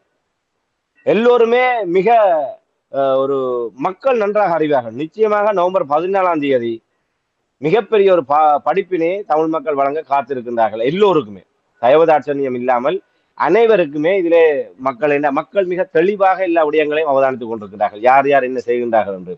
இந்த சங்கு சின்னத்தை உண்மையிலே உண்மையிலே அது ஒரு திருட்டு தான் இந்த மக்கள் மத்தியிலே பேசப்படுகின்ற விடயம். டிடிஎன்ஏ சங்கை திருடி விட்டது. தமிழ் மக்களுடைய ஏகோபித்த சின்னமாக இருந்த சங்கு சின்னத்தை இவர்கள் திருடி விட்டார்கள். இவர்கள் ஒரு கள்ளத்தனமாக அந்த விடயத்தை தங்களுக்கு எடுத்து விட்டார்கள். மிக தெளிவாக ஊடகங்களிலே தமிழ் மக்கள் பொதுச்சபை தமிழ் தேசிய பொது கட்டமைப்பு ஒரு விடயத்தை அறிவித்திருந்தது. இன்று அவர்கள் தங்களுக்கு ஏற்றவாறு அந்த ஆவணங்களை திருத்தி வைத்துக் கொண்டு ஊடகங்களுக்கு முன்னால் அவர்கள் தங்களை நியாயப்படுத்தக்கூடும். ஆனால் அவர்களுடைய திருவாய் மலர்ந்து ஊடகங்களூடாக சொன்ன விடயம் சங்கு சின்னம் என்பது எந்த தேர்தலிலுமே, அதாவது முதலிலே இந்த வருகின்ற நாடாளுமன்ற தேர்தலிலே அந்த சின்னத்தையோ அந்த வேட்பாளரோ அந்த கட்சியோ பயன்படுத்தக்கூடாது என்பது அவர்களுடைய நிலைப்பாடு. இதன் காரணமாகத்தான் இந்த கட்சிகள் அதிலே தங்களுடைய பெயரை பயன்படுத்த கொடுக்கவில்லை. ஏனால் ஜனாதிபதி தேர்தலில் தமிழ் மக்களுடைய கூட்டு நிலைப்பாடாக ஒரு ஆதரவை பெற்றுவிட்டு அதை நாடாளுமன்ற தேர்தலிலே ஒரு கட்சியை அறுவடை செய்துவிடக் கூடாது என்கிற முன்னெச்சரிக்கையுடன் அந்த விடயம் கொண்டு வரப்பட்டது. இதன் காரணமாகத்தான் ஒவ்வொரு கட்சிகளும் தங்களுடைய கட்சியை கொடுக்க முன்வரவில்லை, தாங்கள் போட்டியிட முன்வரவில்லை. என்றால் அவர்கள் இந்த நாடாளுமன்ற தேர்தலிலே போட்டியிடுவதற்கான விருப்போடு இருந்தவர்கள். இந்த நிலையைத்தான் அரியநேந்திரன் அவர்கள் எல்லாவற்றையும் தியாகம் செய்துவிட்டு தன்னுடைய அரசியல் எதிர்காலத்தையும் தியாகம் செய்துவிட்டு தமிழ் மக்களுக்காக இந்த தேர்தலில் களமிறங்கியவர். அதே நேரத்தில் ஒரு விடயம், இந்த பொது வேட்பாளருடைய சின்னமாக இருக்கின்ற சங்கு சின்னத்தை வருகின்ற தேர்தல்களிலே ஒரு கட்சி சார்பாக இவருமே உரிமை கோருவதில்லை என்கிற ஒரு இணக்கப்பாடு தமிழ் தேசிய பொது கட்டமைப்புகளே எட்டப்பட்டது. அது ஆவண ரீதியாகவும் அது கொண்டு வரப்பட்டது. ஆனால் இன்று அதை மீறி இது தமிழ் மக்கள் பொதுச்சபையாக இருக்கட்டும், தமிழ் தேசிய பொது கட்டமைப்பில் இருந்த கட்சிகளாக இருக்கட்டும், தமிழ் மக்களுக்கு செய்கின்ற அறத்துரோகம். இது அறத்தை மீறி ஒரு அறத்துரோகமான செயல்பாடுதான் சங்கு சின்னத்தை தங்களுடைய தேர்தல் சுயலாப அரசியலுக்காக இவர்கள் தங்களுக்கு கொண்டு வந்தது. இதற்கான படிப்பினையை நிச்சயம் வழங்குவார். ஆகவே இப்படியான நிலையில் இருப்பவர்களிடம் நாங்கள் அப்படி எந்த ஒரு அளவு ஒரு தமிழ் மக்களுடைய கூட்டு நிலைப்பாட்டையே இவ்வாறு திருடி கொண்டு வந்து தங்களுடைய சுயலாப அரசியலுக்காக தங்களுடைய அரசியல் இச்சைகளுக்காக பயன்படுத்துகின்ற ஒரு தரப்பு எப்படி கொள்கை சார்ந்து ஒரு நிலைப்பாட்டை எடுக்க முடியும்? ஆகவே அவர்களிடம் இல்லை. தவித்த முயல் அடிப்பதை போன்று இந்த சந்தர்ப்பத்தை பயன்படுத்தி கொண்டு தாங்களும் திரும்ப ஒரு 5 ஆண்டுகள் நாடாளுமன்ற உறுப்பினராக இருந்து கொண்டு இது நாடாளுமன்ற உறுப்பினராக இருந்து கொண்டு நாடாளுமன்ற வரப்பிரசாதத்தை பெறுவது மட்டுமே அவர்களுடைய நோக்கம் அல்ல. இன்று முன்னிலும் பார்க்க சர்வதேசத்தினுடைய ஆடுகளத்திலே இலங்கை மிக வலுவான ஒரு இடத்தை பெற்றிருக்கின்றது அனுரகுமார திசாநாயக்காவுடைய ஆட்சி மாற்றத்துக்கு பின்னர். ஆக இந்த நாடாளுமன்றமும் அனுரகுமார திசாநாயக்கா பக்கமாக வருகின்ற பட்சத்திலே சர்வதேச தலையீடுகள் என்பது தமிழ் தரப்பை நோக்கியதாக தந்தரப்புகின்றது. ஆக இதை நன்றாக இவர்கள் மோப்பம் பிடித்திருக்கின்றார்கள். இந்தியாவாக இருக்கட்டும், அமெரிக்காவாக இருக்கட்டும், இவ்வளவு காலமும் கடந்த நல்லாட்சி காலத்திலிருந்து நாடாளுமன்றத்திலே கைகளை உயர்த்தி விட்டு வர்ற தீர்மானங்களுக்கு ஆதரவாக பொத்தான்களை அழுத்தி விட்டு கோடி கோடியாக பெற்றவர்கள் 2024 ஆண்டு நவம்பர் 14 பின்னர் சர்வதேச சக்திகளிடமிருந்து டொலர்களிலே பில்லியன் கணக்கான டொலர்களை பெறுவதற்காகத்தான் இப்போது முண்டியடித்துக் கொண்டிருக்கின்றார்கள். ஏனென்றால் மக்கள் பிரதிநிதித்துவம் அதுக்கு தேவைப்படுகின்றது. இவர் மக்கள் பிரதிநிதித்துவத்திலே இருந்தால்தான் சர்வதேச நாடுகள் இவர்களை முகவர்களாக பயன்படுத்த முன்வருவார்கள். ஆக இவர்கள் யாருக்கும் பொறுப்பு செல்ல வேண்டியவர்களாக இல்லை. சுமந்திரனை என்று விமர்சிப்பவர்கள் நாளை சுமந்திரன்களாகவே மாறுவார்கள். அவர்களாகவே மாறிக்கொண்டு டொலர்களை இவர்கள் பெற்றுக்கொண்டு மக்களை விட்டு பிழைப்பதற்கு தயாராக இருக்கின்றனர். ஆகவே முழுக்க முழுக்க இவர்களுடைய நோக்கம் மக்களை விட்டு பிழைக்க வேண்டும். அதுக்கு நாடாளுமன்ற அங்கீகாரம் என்பது தேவை. ஆகவே இந்த நிலைப்பாட்டோடு இருப்பவர்களிடம் நாங்கள் கொள்கை ரீதியாக இதுக்காக நாங்கள் தமிழரசு கட்சியை நியாயப்படுத்த முடியாது. தமிழரசு கட்சிக்குள் சுமந்திரன் எப்படியாவது தன்னுடைய நிகழ்ச்சி நிரலை நடத்த வேண்டும், ஸ்ரீதரனை அரவணைக்க வேண்டும் என்பதற்காக அதிலே சில விட்டு கொடுப்புகளை செய்துவிட்டு நான் கடந்த தேர்தலிலே போட்டியிட்டு தோற்றவர்களுக்கு இடமில்லை என்ற ஒரு நிலைப்பாடு, இது ஆரோக்கியமான நிலைப்பாடு அல்ல. தெளிவான உண்மையிலே நிலைப்பாடு என்று சொன்னால் அது எப்படியான தீர்மானமாக இருந்திருக்கணும். தமிழரசு கட்சியாக இருக்கட்டும், இல்லை டிடிஎன்ஏவாக இருக்கட்டும், எந்த கட்சியாக இருக்கட்டும், இன்று ஒட்டுமொத்த இலங்கையுமே ஒரு யுக மாற்றத்துக்கு தயாராகி கொண்டிருக்கின்றது. புதியவர்களிடம் தகுதியானவர்களிடம் தலைமைத்துவத்தை வழங்குவதற்கு மக்கள் விரும்புகின்றார்கள். அதனுடைய பிரதிபலிப்பாகத்தான் கடந்த ஜனாதிபதி தேர்தலிலே தேசிய மக்கள் சக்திக்கான ஆதரவை இலங்கையர்கள் வழங்கியிருக்கின்றார்கள். தமிழ் மக்களும் அதோடு இணைந்ததாக புதியவர்களுக்கும் தகுதியானவர்களுக்கும் தலைமைத்துவம் கையளிக்க வேண்டும் என்ற எதிர்பார்ப்பு தமிழ் மக்களுடைய அதிகரித்திருக்கின்றது. ஆகவே இந்த தமிழ் மக்களுடைய கூட்டு மன உணர்வின் பிரதிபலிப்பாக இந்த தேர்தலிலே மூத்தவர்கள் அனைவருமே இதிலிருந்து விலகி கொண்டு எங்களுடைய கட்சி சார்பாக புதியவர்களையும் தமிழ் தேசிய அரசியலை நேர்மையாகவும் துணிவோடும் உறுதியாகவும் முன்னெடுக்கக்கூடிய புதியவர்களுக்கு நாங்கள் வாய்ப்பளிக்கின்ற முகமாக இந்த தேர்தலிலே இப்படியான முடிவு எடுத்திருக்கின்றோம் என்ற தீர்மானத்தை அறிவித்திருந்தால் நிச்சயமாக நாங்கள் தலைவணங்கி எல்லா அந்த கட்சிகளை நாங்கள் ஆதரித்திருக்க முடியும். ஆகவே டிடிஎன்ஏக்குள் அப்படியான நிலைப்பாடு இல்லை, தமிழரசு கட்சி இப்படி நிலைப்பாடு எடுத்து விட்டது என்பதற்காக நாங்கள் அவர்களை மெச்சுவதாக யாரும் கருதிவிடக்கூடாது. எந்த கட்சியாக இருந்தாலும் இந்த நிலைப்பாட்டிலே 2024 ஆண்டு ஜனாதிபதி தேர்தலை அணுகியிருந்தால் தமிழ் மக்கள் நிச்சயமாக தலைவணங்கி அந்த கட்சிக்கு பின்னாலே அணிதிரண்டிருப்பார்கள். அந்த நிலைமை எந்த கட்சியிலும் இல்லை என்பதை தான் நாங்கள் இந்த ஆணித்தரமாக கூற முடியும். நன்றி ராமேந்திரன். கேள்வி இருக்கின்ற சொன்னால் நீங்கள் கூறிய விடயங்களை நான் உணர்கிறேன். நிச்சயமாக இந்த எளியவர்களை இவர்கள் நிறுத்துவார்கள் என்று யாராவது உறுதி வழங்கினார்களா? இப்போ தமிழரசு கட்சியாக இருக்கட்டும் அல்லது ஜனநாயக தமிழ் தேசிய கூட்டமைப்பு எளியவர்களை நிறுத்துவது தொடர்பாக ஏதாவது கூறினார்களா? அல்லது இல்லை நாங்கள் எடுக்கின்ற முடிவு இருந்தவர்களை தான் இருக்க போகின்றோம் என்ற ஒரு முடிவில் தான் வேட்பாளர்கள் பட்டியல் வெளியிடப்பட்டிருக்கிறதா? இல்லை, இப்போது தமிழரசு கட்சியினுடைய வேட்பாளர் பட்டியலாக வெளிவரவில்லை. இப்போது வன்னி மாவட்ட தேர்தலில் டிடிஎன்ஏனுடைய பட்டியல் மட்டும்தான், அது இன்னும் உத்தியோகபூர்வமாக வெளிவரவில்லை. அவர்களுடைய கலந்துரையாடலே எட்டப்பட்ட முடிவு அது எங்களுக்கு தகவலாக பெறக்கூடியதாக இருந்தது. இந்த வேட்பாளர்களை அவர்கள் தீர்மானித்து விட்டார்கள் என்று. ஆனால் தமிழரசு கட்சியினுடைய நிலைப்பாடு என்பது அவர்கள் இப்போது இந்த கூட்டத்துக்கு பின்னர் ஸ்ரீதரன் அவர்கள் அறிவித்தது தானும் ஸ்ரீதரனும் நிச்சயம் போட்டியிட்டு வெற்றி பெறுவோம். மிகுதி இடங்கள் இப்ப 7 இடம் இருக்கின்றது. அந்த 7 இடத்திலே இவர்கள் யாரை இதிலே என்றால் தமிழரசு கட்சி சார்பாக முன்னர் போட்டியிட்டு தோற்றவர்கள் எவருமே இதுக்குள்ளே வரப்போவதில்லை. ஆகவே அதிலே புதியவர்களை தான் கொண்டு வர வேண்டும். புதியவர்கள் என்றவை ஏற்கனவே சுமந்திரன் தரப்பிலே 5 பேரை தெரிவு செய்து வைத்திருக்கின்றார். அதை விட்டால் 2 பேருடைய வெற்றிடம் தான் இருக்கின்றது. அவை ஸ்ரீதரன் தன்னுடைய இளையவர்களாக ஸ்ரீதரனும் சில பட்டியல்களை கொடுக்கக்கூடும், மாவை சேனாதிராஜா கொடுக்கக்கூடும், சரவணபவன் தன்னுடைய சார்பிலே கொடுக்கக்கூடும். ஆகவே ஒருவேளை மாவை சேனாதிராஜா இளையவர்களுக்கு என்று வருகின்ற போது கலையமுதனை முன்னிறுத்துகின்ற போது இவர்கள் என்ன தீர்மானம் எடுக்கப் போகின்றார்கள் என்று தெரியவில்லை. ஒருவேளை மாவை சேனாதிராஜாவையும் வழிக்கு கொண்டு வருவதற்காக நீங்கள் இதிலிருந்து ஒதுங்குங்கள் வேண்டுமென கலையமுதனுக்கு நீங்கள் வாய்ப்பை கொடுங்கள் என்று மாவை சேனாதிராஜனுடைய மகனுக்கு கூட இவர்கள் ஆசனம் கொடுக்கக்கூடும். அதே போன்று சரவணபவனுடைய தரப்பிலே நீங்கள் இதிலே ஒதுங்குங்கள், இளையவர்களை உங்களுடைய சார்பில் ஒருவரை கொண்டு வாருங்கள், நாங்கள் இதிலே இந்த தேர்தலை களமிறக்குவோம் என்று. இந்த விடயம் எல்லாம் எதற்காக என்று சொன்னால் நாங்கள் முன்னர் குறிப்பிட்டதை போன்று தமிழ் மக்களுடைய கூட்டு மன உணர்வினுடைய பிரதிபலிப்பாகவோ அதற்கு மதிப்பளித்து அல்ல. ஈஸ்வரவாதம் சரவணபவன் என்கின்ற முன்னாள் பாராளுமன்ற உறுப்பினருக்கு அங்க யாழ்ப்பாணம் அவருடைய அந்த தொகுதிக்குள்ளாக வட்டுக்கோட்டை தொகுதிக்குள்ளாக கடந்த முறை நான் நினைக்கிறேன் 11,000க்கு மேற்பட்ட வாக்குகளை அவர் பெற்றிருந்தார். இந்த சங்கு சின்னத்துக்கு அவர் பகிரங்கமாக ஆதரவை தெரிவித்து இறுதியாக ஒரு மிக பிரமாண்டமான ஒரு கூட்டம் ஒன்றை நடத்தியிருந்தார். வட்டுக்கோட்டை தொகுதியிலே சங்கு சின்னம் முதலாவது இடத்தை பெற்றது. கிட்டத்தட்ட நான் நினைக்கிறேன் 11,000 12,000 வாக்குகளை சங்கு சின்னம் பெற்றது. அதிலே கணிசமான வாக்குகள் சரவணபவன் அவர்களுடைய அந்த ஒரு ஆதரவு நிலைப்பாட்டினுடைய பிரதிபலிப்பாக நாங்கள் நம்பலாம். ஆகவே அண்மையிலே சரவணபவன் அவர்கள் தன்னுடைய வாக்கு பலத்தை காட்டியிருக்கின்றார். ஆகவே இப்படியாக சரவணபவனை முற்றாக வெளியே அனுப்பிவிட்டால் அவர் தமிழரசு கட்சிக்கு எதிராக வேலை செய்வார். ஆகவே அவர் சார்பில் ஒரு இளையவரை கேட்பது என்பது சரவணபவனுக்கு பின்னால் கட்டி எழுப்பப்பட்டிருக்கின்ற அந்த வாக்கு வங்கிக்காக. மாவை சேனாதிராஜாவுடைய மகனையோ இல்லை அவருடைய சார்பிலே வேறு ஒருவர் இவர்கள் ஏற்றுக்கொள்கின்றார்கள் என்று சொன்னால் அந்த வலிகாம பகுதியிலே மாவை சேனாதிராஜாவுக்கு இருக்கின்ற அந்த வாக்கு வங்கிக்காக. சிறியரனை இணைத்துக் கொண்டது கிளிநொச்சி மாவட்டத்திலும் யாழ்ப்பாணத்திலும் இருக்கின்ற சிறியரனுடைய வாக்கு வங்கிக்காக. அவை இப்படியாக வாக்குகளை பெற்றுக்கொண்டு தங்களுடைய கதிரைகளை உறுதி செய்வதற்காகத்தான் இளையவர்களை கருவியாக பயன்படுத்துகின்றார்களே தவிர மக்களுடைய மனமாற்றங்களுக்கு தலை சாய்த்து தகுதி, அதுக்காகத்தான் நாங்கள் சொல்றோம், புதியவர்கள் மட்டுமல்ல தகுதியானவர்களை வேட்பாளராக்க வேண்டும். இளையவர் என்பதற்காக சயந்தனும் இளையவர், ஆனோல்டும் இளையவர், ரெண்டு சுயிர்தனும் இளையவர்கள், மாவை சேனாராஜ கலையமுதனும் இளையவர் தான். ஆக இளையவர்கள் என்பதற்காக நாங்கள் கண்ணை மூடிக்கொண்டு இவர்கள் மாற்றத்துக்கு தயாராகிவிட்டார்கள் என்று நாங்கள் ஏற்றுக்கொள்ள முடியாது. தகுதியானவர்கள் வேண்டும். தமிழ் தேசிய அரசியலிலே எப்போதுமே விலை போகாமல், தமிழ் மக்களுக்கு துரோகம் செய்யாமல், தமிழ் தேசிய அரசியலை நேர்மையாக கொண்டு செல்லக்கூடிய அந்த பற்றுறுதியோடு இருக்கின்ற தகுதியான வேட்பாளர்களை நாங்கள் கொண்டு வர வேண்டும்.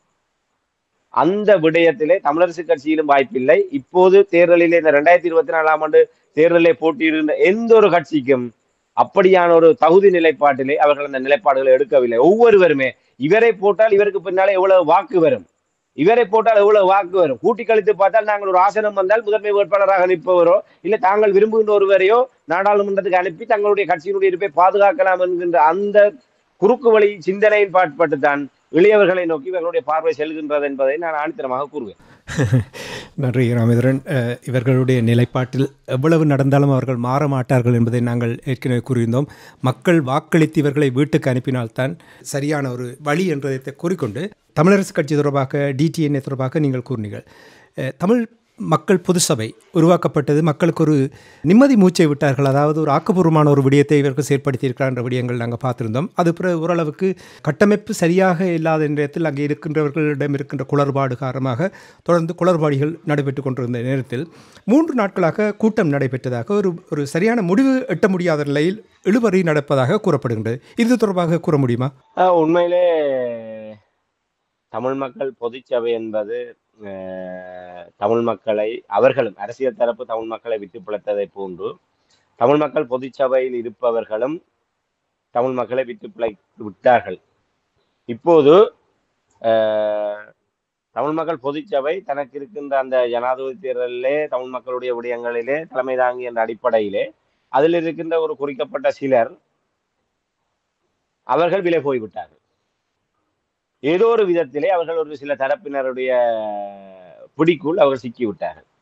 இதன் காரணமாகத்தான் அதில் இருக்கின்ற ஒரு சிலருடைய தேர்தல் ஆசையும் இவ்வாறாக சில தரப்பினருடைய ஒரு பிடிக்குள் அவர்கள் சென்றதன் காரணமாகத்தான் இந்த தமிழ் மக்கள் பொதுச்சபை என்பது ஒரு கேள்விக்குரியதாக மாறி இருக்கின்றது. திருவண்ணாமலை எடுத்த தீர்மானம் தொடர்பாக நாங்கள் கூறியிருந்தோம். அதற்கு பின்னர் கடந்த இன்றைய தினம் கூட இன்றைய தினத்திலே 2 கலந்துரையாடல்கள் நடைபெற்றது. மொத்தமாக இப்போது கடந்த 3 தினங்களிலே 4 கலந்துரையாடல்கள் மேற்கொள்கின்ற அளவுக்கு முடிவுகள் எட்டப்படாமல் இழுபறி நிலைமையிலே சென்று கொண்டிருக்கின்றது. திருகோணமலை தீர்மானத்தை மீளப்பெறுவது தொடர்பாக அவர்களுக்குள் இப்போது சிக்கல்கள் வந்துவிட்டது. ஒரு தீர்மானத்தை திருவண்ணாமலையில் எடுத்து விட்டார்கள். அந்த தீர்மானம் அரசியல் தரப்புக்கு உகந்ததாக இல்லை. இந்த பொதுச்சபையை நெருக்கடிக்குள்ளாக்கி அதில் இருக்கின்ற தரப்பினரை நெருக்கடிக்குள்ளாக்கி தங்களுடைய வசமாக்கி வைத்திருக்கின்ற தரப்பினருக்கு அது உகந்ததாக இல்லை. சங்கு சின்னம் தொடர்பான விடயம், தேர்தலில் இருந்து ஒதுங்குவது, தமிழ் தேசிய பொது கட்டமைப்பு கலைப்பு, இந்த விடயங்கள் இந்த சங்கு சின்னத்துக்கு பின்னாலே இருப்பவர்களுக்கு ஒரு பெரிய நெருக்கடியை ஏற்படுத்த போகின்றது. ஆகவே எப்படியாவது பொதுச்சபையை தங்களுடைய இணக்கப்பாடு கொண்டு வந்து சில எப்படி சுமந்திரன் அவர்களுடைய தீர்மானத்தில் சில மாற்றங்கள் வந்ததோ, கடைசியிலே எப்படி சங்குக்கு பக்கத்தில் நின்றவர்கள், சைத்துக்கு எதிராக செயற்பட்டவர்கள், கட்சி தீர்மானத்துக்கு எதிராக அதை எல்லாத்தையும் மறந்து விட்டு கடந்த தேர்தலில் தோற்றவர்களிடம் இல்லை என்ற ஒரு நிலைப்பாட்டோடு தங்களுடைய அரசியலை அந்தர்பல்ட்டி அடித்தாரோ, அதே போன்று இதுக்குள்ளேயும் பொதுச்சபையையும் அந்தர்பல்ட்டி அடிக்க வைப்பதற்காக முயற்சிகள் நடைபெற்றுக் கொண்டிருக்கின்றது. இவர்கள் ஏற்கனவே நாங்கள் கூறுவோம், இவர்களிடம் ஆளுமை திறன் இல்லை. தமிழ் மக்கள் பொதுச்சபையை தலைமை தாங்கி நடத்தி கொண்டிருப்பவர்களிடம் இந்த சதிகார இந்த சடுகுடு இந்த அரசியல் தரப்பினருடைய பிடிக்குள் இருந்து கொண்டோ இல்லை இதுக்கு பின் இருக்கின்ற ஒரு பெரும் சக்திகளோடு இவர்கள் முட்டி மோதக்கூடிய வகையிலோ இல்லை அவர்களை ஆளுமை செலுத்தி தமிழ் தேசிய மக்களுடைய அபிலாஷைகளை கொண்டு செல்லக்கூடிய வகையிலோ இவர்கள் ஆளுமையற்றவர்கள். அந்த காரணத்தினால் இவர்கள் அவர்களிடம் சிக்கப்பட்டு போய்விட்டார்கள். இப்போது தாங்கள் கொடுத்த வாக்குறுதியை அந்த திருவோணமலை தீர்மானத்துக்கு பின்னர் அவர்களுக்கு ஒரு நெருக்கடி வந்தது. இஞ்சி தின்ற குரங்கை போன்று இவர்கள் முழுசிக் கொண்டிருக்கின்றார்கள். எப்படி நாங்கள் பொதுச்சபை இங்க பொதுச்சபைக்கு உள்ளிருந்து குடைச்சல், இந்த விடயத்திலே நாங்கள் இறுக்கமாக நிற்க வேண்டும் என்று அவர்கள் அங்கே வாக்குறுதி கொடுத்தவர்கள் விலை போனவர்களிடமிருந்து நெருக்கடி, நீங்க சொன்னதை செய்யுங்கள் என்று. அவை எந்த பக்கம் முடிவெடுக்கிறது என்று தெரியாமல் திணறிக் கொண்டிருக்கின்றார்கள். அதனுடைய பிரதிபலிப்பாகத்தான் இந்த கூட்டங்கள் முடிவின்றி இழுவறைப்படுகின்றது. என்ன ஒரே ஒரு நிலைப்பாடு, நீங்க திருவோணமலையில் எடுத்த தீர்மானம் நிச்சயமாக நாங்கள் அதை தலை வணங்குகின்றோம். அது உங்களுடைய இயலாமைகள் இருக்கின்றது, உங்களுடைய போதாமைகள் இருக்கின்றது, நீங்கள் பயந்து ஓடி ஒழித்து இருக்கின்றீர்கள், அது வேறு விடயம். ஆனால் இதை அடுத்த கட்டத்துக்கு கொண்டு நகர்த்த வேண்டுமாக இருந்தால் நீங்கள் பகிரங்கமாக மக்கள் மத்தியிலே வந்து திருவோணமலை தீர்மானத்துடைய தொடர்ச்சி எப்படி இருக்க வேண்டுமாக இருந்தால் உடனடியாகவே ஒரு நீங்கள் அறிக்கைகளை விட்டு விட்டு வீடுகளுக்குள்ளே ஒளிந்து கொண்டால் உங்களை போன்று பயந்தாங்கொள்ளிகள் வேறு எவருமே இருக்க மாட்டார்கள். நிச்சயமாக நாடாளுமன்ற தேர்தல் ஜனாதிபதி தேர்தல் முடிந்த கையோடு ஒரு அறிக்கைகளை விட்டு விட்டு நீங்க ஒளிந்திருந்ததை போன்று ஒளிந்திருக்க முடியாது. நிச்சயமாக தமிழ் மக்கள் பொதுச்சபை என்ற பெயரிலே உங்களுடைய முகங்களை காட்டி தமிழ் மக்களிடம் தேர்தல் விடயத்திலே நீங்கள் செயல்பட்ட அத்தனை பேருமே நீங்கள் பகிரங்கமாக ஊடகத்துக்கு முன்னால் வர வேண்டும். அந்த ஊடகத்துக்கு முன்னால் வந்து நீங்கள் மக்களுக்கு ஒரு தெளிவான செய்தியை சொல்ல வேண்டும். திருவோணமலை தீர்மானத்தினுடைய தொடர்ச்சியை நாங்கள் திருவோணமலையிலே தமிழ் மக்கள் பொதுச்சபையாக இந்த அமைப்புகள் கூடிய ஒரு தீர்மானத்தை எடுத்திருந்தோம்.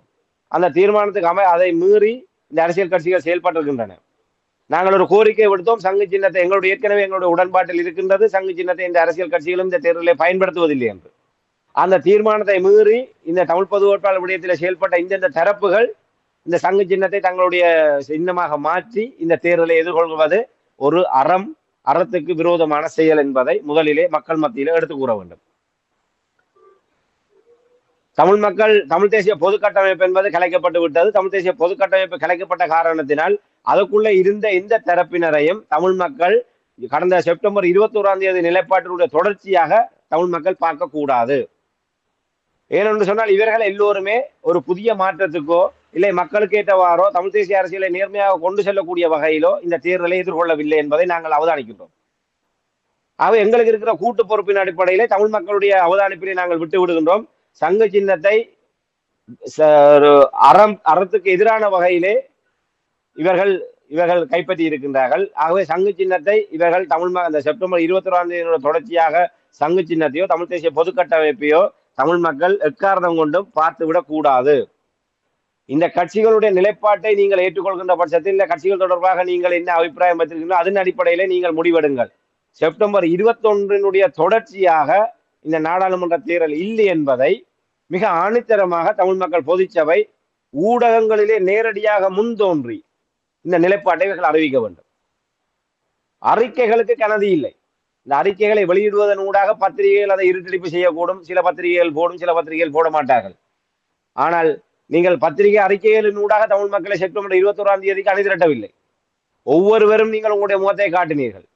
அவை செப்டம்பர் 21 முன்னதாக உங்களுடைய முகங்களை காட்டிய அந்த தமிழ் மக்கள் பொதுச்சபையை சேர்ந்தவர்கள் இன்றோ நாளையோ இல்லை எதிர்வருகின்ற நாட்களிலோ ஊடகங்கள் முன்னால் வந்து மக்களுக்கு ஒரு செய்தியை சொல்ல வேண்டும். அந்த துணிச்சலான முடிவு எடுக்க முடியாதவர்களாக பயந்து கொண்டிருக்கின்றார்கள். இதன் காரணமாகத்தான் தமிழ் மக்கள் பொதுச்சபையினுடைய கலந்துரையாடல் முடிவின்றி இழுபறிப்பட்டு கொண்டிருக்கின்றது. இப்போது கூட நாங்கள் பேசிக் கொண்டிருக்கின்ற நேரத்தில் கூட இன்றைய தினம் அவர்கள் அடுத்த கட்ட பேச்சுவார்த்தை நடத்தி கொண்டிருப்பார்கள். அதில் என்ன முடிவுகள் எட்டப்பட்டது என்பது தொடர்பாக இதுவரை தெரியவில்லை. பெரும்பாலும் இன்றைய தினமும் ஒரு முடிவெடுக்கப்படாமல் இழுபறிப்படக்கூடிய ஒரு நிலைமை இருக்கு. ஆனால் அதுல இருக்கின்ற பொதுச்சபையில் இருக்கின்றவர்களுடைய நிலைப்பாடு எப்படியேனும் இன்றைய தினம் ஒரு முடிவை எடுத்து விட வேண்டும் என்கின்ற நிலைப்பாட்டோடு அதில் இருக்கின்ற சில ஒரு விரல் விட்டெண்ணக்கூடிய ஒரு கணிசமான தரப்பினர் தான் ஒரு முறைமை சார்ந்து இந்த தமிழ் மக்கள் பொது கட்டமைப்பை தமிழ் மக்கள் பொதுச்சபையை கொண்டு செல்ல வேண்டும் என்பதிலே அவர்கள் உறுதியாக இருக்கின்றார்கள். அதிலே இன்றைய தினம் நண்பர்களிடம் பெற்ற கூட்டத்தில் கூட இதிலே அந்த தமிழ் மக்கள் பொதுச்சபையிலே அந்த முன்னணியில செயல்பட்ட தரப்பினர் தாங்கள் இதிலிருந்து விலகப் போவதாக கூறி, ஏன்னால் அந்த அழுத்தங்கள் இவர்களால் இந்த பக்க அழுத்தத்தையும் தாங்க முடியவில்லை, அந்த பக்க அழுத்தத்தையும் தாங்க முடியவில்லை, தெரித்தோடுகின்ற ஒரு நிலைமை இருக்கின்றது. ஆகவே அவர்கள் தாங்கள் இருந்து வெளியேறப் போவதாகவும் தாங்கள் வெளியேறப் போகின்றோம் என்ற செய்தியினூடாக பொதுச்சபையில் இருக்கின்ற உள்ளுக்கு இருந்து வருகின்ற அந்த கலக குரல்களை, அதாவது ஒரு முறைமை சார்ந்து வருகின்ற அந்த குரல்களை தணிக்க பார்க்கின்றார்களா, இல்லை தாங்கள் இதிலிருந்து பொறுப்பிலிருந்து தப்பியோடுகின்ற ஒரு நிலைப்பாட்டை எடுக்கின்றார்களா தெரியவில்லை. இந்த இடத்துல நாங்கள் பகிரங்கமாக மக்களுக்கு ஒரு செய்தியை கூற முடியும். நான் முன்னர் கூறியதான், இவர்கள் இப்படியாக இடைநடுவிலே விட்டு அந்த பேருந்திலே இறங்கி ஓடுவதை போன்று இவர்கள் ஓடி ஒளிந்து விட முடியாது. எவராக இருந்தாலும் நேர்மையாக மக்கள் மத்தியிலே வந்து நடந்த விடயங்களுக்கு பொறுப்பு சொல்லிவிட்டு தான் இவர்கள் அத்தனை பேருமே ஒதுங்க வேண்டும். இல்லை இவர்களை அம்பலப்படுத்த வேண்டும். இந்த தமிழ் மக்களுக்கு துரோகம் செய்த அரசியல் தரப்பினராக இருக்கட்டும், மக்கள் அமைப்பினராக இருக்கட்டும், எவராக இருந்தாலும் தயவுதாட்சண்யம் இல்லாமல் மக்கள் மத்தியில் அம்பலப்படுத்த வேண்டும். இதைத்தான் நாங்கள் ஆரம்பத்திலிருந்தே பேசி வருகின்றோம். தமிழ் மக்கள் பேரவையிலையும் இதுதான் நடந்தது. மக்கள் மத்தியிலே தமிழ் மக்கள் பேரவையினுடைய வீழ்ச்சிக்கு காரணமானவர்களை அதிலே பயணித்தவர்கள் எவருமே மக்கள் மன்றத்தில் அம்பலப்படுத்தவில்லை. அதனுடைய தொடர்ச்சி தான் தொடர்ந்து அரசியல் ஏமாற்றங்கள், அரசியல் பேரம் பேசல், விலை பேசல்கள் தொடர்ந்து கொண்டு வந்தது. P2P மக்கள் பேரழிச்சி இயக்கத்திலே சுமந்திரன் சாணக்கியனுடைய அயோக்கியத்தனத்தை அதிலே முன்னணியிலே இணைப்பாளராக இருந்தவர்கள் இந்த ஊடக சந்திப்பிலும் அதே பகிரங்கமாக கூறவில்லை. இது எப்படி P2P ஆரம்பிக்கப்பட்டது, அதுக்கும் சுமந்திரன் சாணக்கியன் தரப்பினருக்கும் என்ன சம்பந்தம்? ஆனால் அவர்கள் இன்று வரை தாங்கள்லாம் P2P-னுடைய கதாநாயகர்களாக கூறிக்கொண்டிருக்கின்றார்கள். இதற்கு காரணம் யார்? அதை ஏற்பாடு செய்தவர்களுடைய கள்ள மௌனம். அவை தமிழ் மக்கள் பேரவையினுடைய கள்ள மௌனம் P2P-லே சுமந்திரன் சாணக்கியன் போன்றவர்களை உற்சாகப்படுத்தியது. P2P-லே முன்னணியில இருந்தவர்களுடைய கள்ள மௌனம் இந்த தமிழ் தேசிய பொது கட்டமைப்பையே சூறையாடக்கூடிய அளவுக்கு கொண்டு வந்திருக்கின்றது. ஆகவே இதிலே நாங்கள் தொடர்ச்சியாக அரசியல் தரப்பினராக இருக்கட்டும், இல்லை அதோடு இணைந்து பயணிக்கின்ற தரப்பினராக இருக்கட்டும், தமிழ் மக்களை விட்டு பிழைத்து இவ்வாறு ஏமாற்றலாம் என்கின்ற நிலைப்பாட்டுக்கு அடிப்படை என்ன? நாங்கள் அவர்களை அம்பலப்படுத்த விடுவது. ஆகவே நாங்கள் ஒரு பொது நிலைப்பாட்டிலே தமிழ் மக்களை ஒன்றிணைக்கின்ற தரப்பினருக்கு அந்த நிலைப்பாட்டிலே யார் யார் துரோகம் செய்தார்கள், யார் யார் இதற்கு விரோதமாக செயல்பட்டார்கள் என்பதை மக்கள் மத்தியில் அம்பலப்படுத்துகின்ற போது, அது எங்களுடைய பிரதான நிலைப்பாடு அதுதான். நாங்கள் அதை அம்பலப்படுத்துகின்ற போதுதான் நாங்கள் ஒன்று இந்த சதிகளை எல்லாம் கடந்து தமிழ் மக்கள் பொதுச்சபையை முன்கொண்டு செல்கின்ற ஒரு துணிச்சலான முடிவை நாங்கள் எடுப்போமாக இருந்தால் பிரச்சனை இல்லை. நாங்கள் இடைநடுவிலே விட்டு செல்கின்ற போது இந்த சூழ்ச்சிகளுக்கு அப்பால் எங்களினால் செயல்பட முடியவில்லை. எங்களை மிஞ்சிய சக்திகள் தமிழ் தேசிய அரசியலில் ஆதிக்கம் செலுத்துகின்றன.